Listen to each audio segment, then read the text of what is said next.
Nesta série de aulas, vamos resolver os problemas do capítulo 6 do livro Fundamentos de Física de Halliday e Resnick, 10ª edição.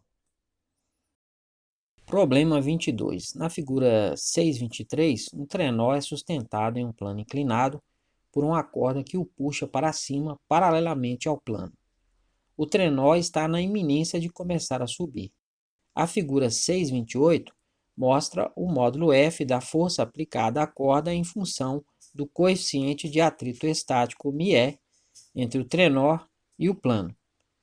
Se F1 é igual a 2,0 newtons, F2 igual a 5,0 newtons e μ2 igual a 0,50, qual é o valor do ângulo θ do plano inclinado? A figura mencionada no problema é a mesma do problema 16 deste capítulo, que resolvemos em aula anterior. Como sempre, vamos escolher o eixo x paralelo ao plano inclinado e o eixo y perpendicular ao plano, com os sentidos positivos como indicados nas setas. As forças que atuam sobre o trenó são o seu peso vertical para baixo, como o trenó pressiona o plano, de acordo com a terceira lei de Newton, o plano reage sobre ele com uma força de reação normal no sentido positivo do eixo y. Temos também a força aplicada no sentido positivo do eixo x. Por fim, temos a força de atrito estático máxima, já que o trenó está começando a subir, que se opõe ao movimento, cujo módulo pode ser determinado pela expressão Fm é igual a μe vezes Fm. O coeficiente de atrito estático vezes o módulo da força normal. O ângulo que a força-peso faz com o semi-eixo y negativo é igual ao ângulo de inclinação do plano, como já vimos antes. Se calcularmos o seno do ângulo θ no triângulo retângulo formado pelo peso e suas componentes, fica: o seno de θ vai ser igual ao cateto oposto, que é o módulo de Px, sobre a hipotenusa, o módulo de P. Então, o Px vai ser P vezes seno de θ. Se calcularmos o cosseno de θ, o cosseno de θ vai ser o cateto adjacente, que é o módulo de Py, sobre P, que é a hipotenusa. Então, o Py vai ser P vezes o cosseno de θ. Como o trenó não se move na direção y, de acordo com a primeira lei de Newton, a soma das forças nessa direção deve ser nula. Então, Fn menos Py tem que ser igual a zero. Então, Fn menos o Py é P vezes cosseno de θ é igual a zero. Passando esse termo negativo para o outro lado, o Fn vai ser P vezes cosseno de θ. Como o trenó está na iminência de começar a subir, está em repouso. De acordo com a primeira lei de Newton, a soma das forças nessa direção deve ser nula.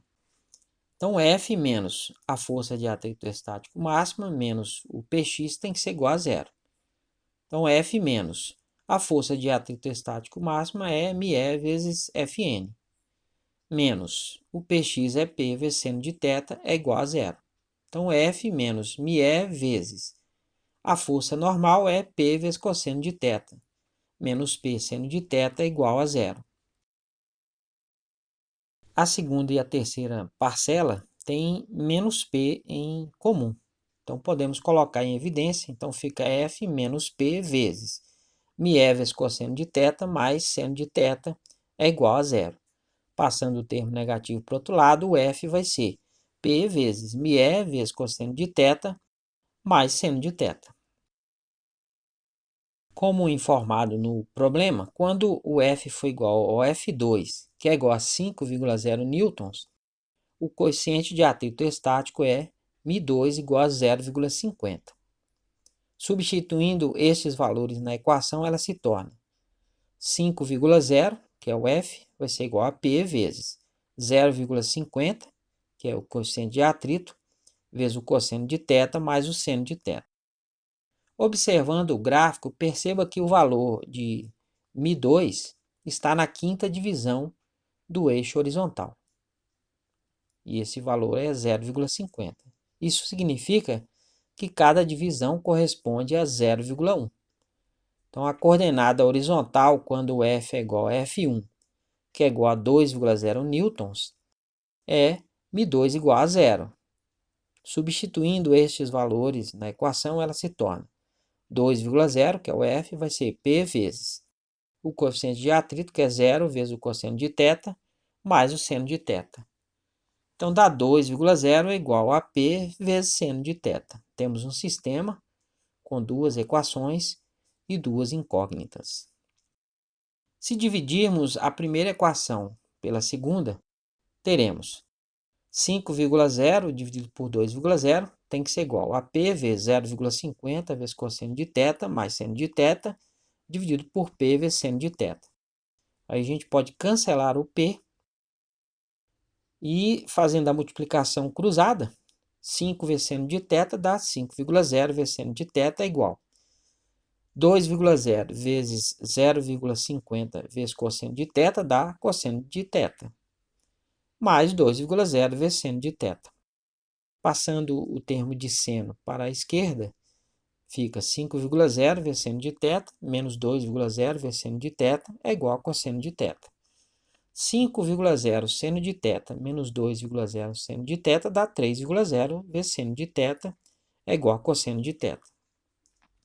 Se a gente dividir ambos os lados por cosseno de θ, fica 3,0 vezes seno de θ sobre cosseno de θ é igual a cosseno de θ sobre cosseno de θ.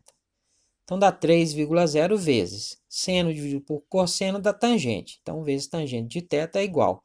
E cosseno dividido por cosseno dá 1. Passando o 3 para o outro lado, vai dividir. Então, a tangente de θ vai ser 1/3. O θ, então, vai ser o arco cuja tangente é 1/3, que dá 18,4 graus. Escrevendo o resultado com dois algarismos significativos, que é a precisão das medidas originais, ele se torna, o θ vai ser 18 graus.